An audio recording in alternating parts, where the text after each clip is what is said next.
same line. Is it? Yeah. All right. Also a Jones. I guess Flying Scotsman being the only one. There we go, join me.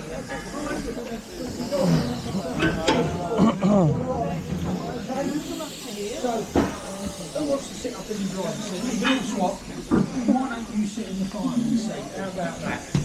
Look at that. You can have your turn in a minute. Yeah, I'm the tall one, I'll step back. Famous, world famous locomotive. That's it. That's what you're on. So, Colin, is Mar in here? yeah, welcome everybody. My name's Roger. I've nothing to do with the engine. I belong to Didcot. So I've just been detailed off to talk to you folks about it because I know a bit about the engine anyway. So, you're standing on the footplate of the most famous steam engine in the world. Apart from probably Thomas the Tank. But anyway, real one. It was delivered brand new to Doncaster Shed in Yorkshire on the 23rd of February 1923. So it's now 102 years old. Nearly as old as me. You don't believe me, do you? Right. So anyway, it ran in service until January 1963. And during those 40 years, it covered 2,080,000 miles in service. And during those 40 years, it set a number of records. It was the first locomotive to have authentically travelled at 100 miles an hour, which it did on the 30th of November 1934. You about to ask a question? Wasn't it also famous for like the London to Edinburgh? That's exactly. I'll tell you what. You need this, and you can deal with the next one. Yeah, you can. Because you know all about it, right?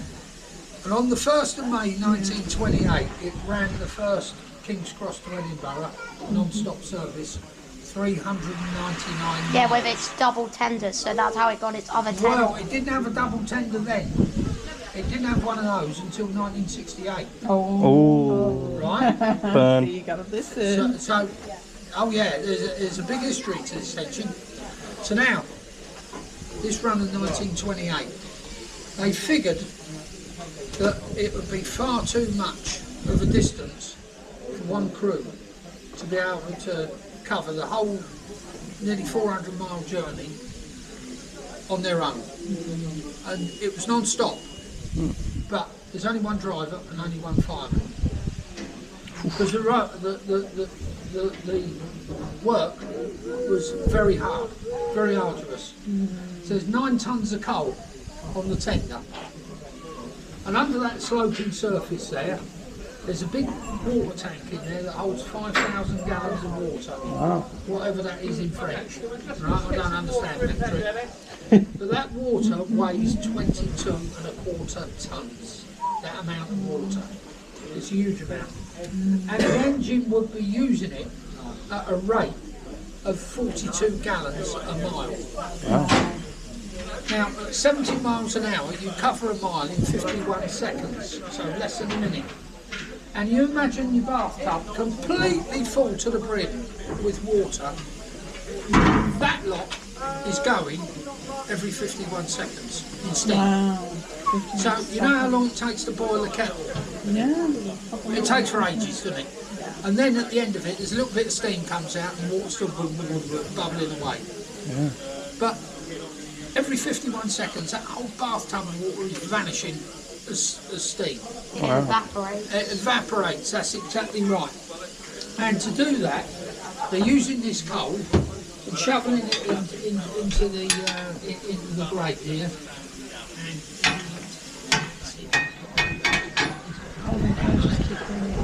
So you'll see in there, and they're using coal at 50 pounds a mile. So every hour, a tonne and a half of that is being shifted by the fireman. And you're not just flinging coal in, every single shovel shot has to go into a specific part of the fire. Yeah. And the grate comes right out to these corners here, so they're and the fire around the corner, and as well as right down the front, it's very precise piece of work. Their backs must be shot. Well, they were very fit Yeah. people. Now, they couldn't keep that up for 400 miles. So what they invented, it was Sir Nigel Gresley who designed the engine. He came up with this design in April 1928. So if I just step off the engine here a bit so you can all peer through.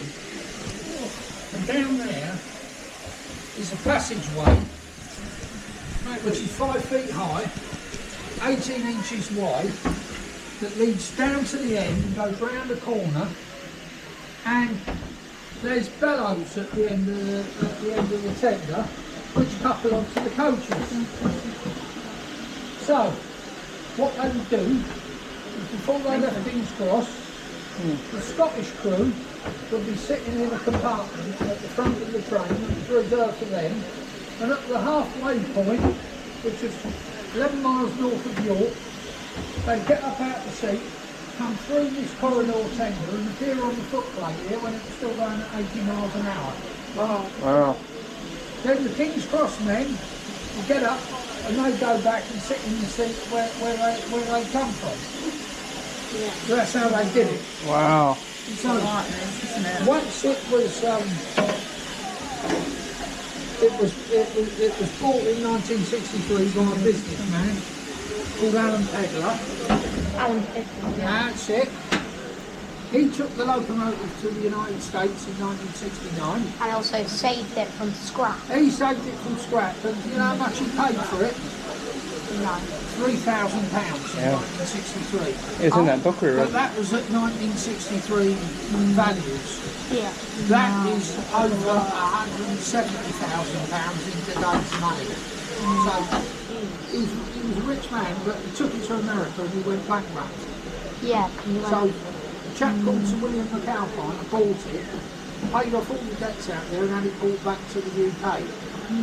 So he ran it around on special trains, and in 1988 it went to Australia for 13 months.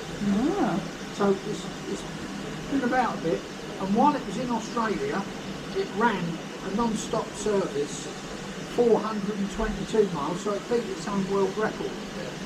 So that's got to belong to Flying Scotsman for all time now, because I can't see anybody else No. being able to beat that. So there's a little bit about the history of the engine. Your camera should fall over. That's all right. Right, shall I tell you about some of the controls? The controls. This is the regulator, which is sort of like the accelerator pedal of a car.